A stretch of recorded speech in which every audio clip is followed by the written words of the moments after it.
Shoutout kay Jonald Malyari, Romeo Conchada, Katsakino Dukusin, Ronald Berbosidad at sa iba pa nating taga-subaybay. At sa balita natin ngayon, mukhang itong NLEX Road Warriors kahit maganda performance nila ay gusto nilang magkaroon pa ng isa pang scorer. At ang tinitignan nila ay kunin itong si Jeremiah Gray mula sa Barangay Ginebra. At baka magkaroon ng 3-team trade offer itong NLEX.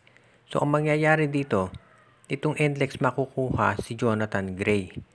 Samantala naman, itong Northport Batampier makukuha si Anthony Semerad. At itong Barangay Ginebra, itong si Xavier Lucero mula sa Northport. Alam natin na itong si Anthony Semerad isendo sa mga top scorers at defenders ng liga at magiging malaking bagay yan para dito sa Northport Batampier. 6'4 itong si Semerad pero dahil physical ang laro niya at well-built, pwede siya na maging power forward. Kung sakasakaling naman, itong si Xavier Lucero magiging magandang addition yan sa Barangay Ginebra at complement dito kay Jamie Malonzo. 6'7 ito si Lucero. So, ang laki ng frontcourt ng Barangay Ginebra kung sakaling makuha nila yan. Samantala naman, itong NLEX Road Warriors, 6'6 itong si Jonathan Gray, si Jeremiah Gray rather, at magiging maganda na scorer yan kapag siya ay nakarecover na mula sa kanyang injury. Mas matangkad siya dito kay Anthony Semerad at mas bata pa. So sa tingin natin, yan ang dahilan kung bakit siya pinag-iinteresan ng NLEX Road Warriors. Kahit sabihin pa natin na may ACL itong si Gray, mukhang handa ang NLEX na maghintay para makuha ang serbisyo nito. Katulad ng ginawa ng Barangay Ginebra noong una nilang kinuha itong si Jeremiah Gray. Nung tinrade dito ng Terra Firma, alam na lahat na meron itong ACL pero naghintay ang Barangay Ginebra na makarecover ito para makapaglaro sa kanila. Ngayon na-injure na naman si Gray at mukhang NLEX naman ang willing na maghintay. Kung dati ay maraming mga request na lumalabas para dito kay Paul Lee na ine-entertain ng Magnolia, ngayon mukhang ayaw na nilang tanggapin yung mga inquiries tungkol dito kay Lee dahil ang gusto ng Magnolia ngayon ay manatili na si Paul Lee dito sa kanilang lineup.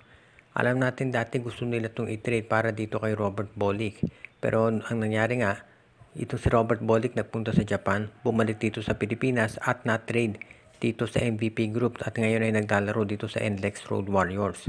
Pero ito si Paul Lee, dahil maganda ang performance niya ng finals at ang pinaka-importante, hindi siya masyadong naging injury prone, ay nagdesisyon na ang Magnolia na i-retain yung kanyang serbisyo at hindi na nila ito ite-trade. Yan daw ang pinaka-importanteng tinitignan ngayon ng Magnolia dahil para sa kanila, ang susi talaga dito ay yung kalusugan ni Paul Lee. Wala namang problema doon sa nagiging contribution nito. Alam ng lahat kung ano ang kayang gawin ni Lee para sa Magnolia. Na nagiging issue lang dati talaga ay palagi siyang nai-injure katulad itong si Terence Romeo.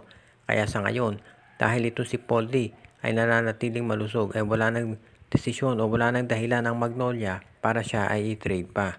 Ngayon itong si Paul Lee, si Gio Halalon at Mark Baroka, mukhang yan pa rin ang magiging backcourt tandem nitong Magnolia. So far, naging maganda naman yung first game nila. Tinampakan nila itong Converge Fiber Xers.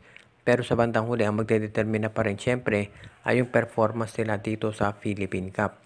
Kung maging maganda naman ang performance ni Paul Lee, kahit hindi sila makaabot sa finals o manalo ng kampyonato, hindi siguro ito pakakawala ng Magnolia.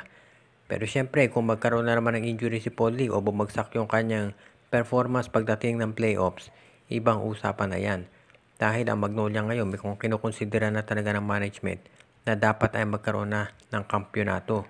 Kaya tignan natin kung ito si Paul Lee ay magtatagal pa talaga dito sa Magnolia.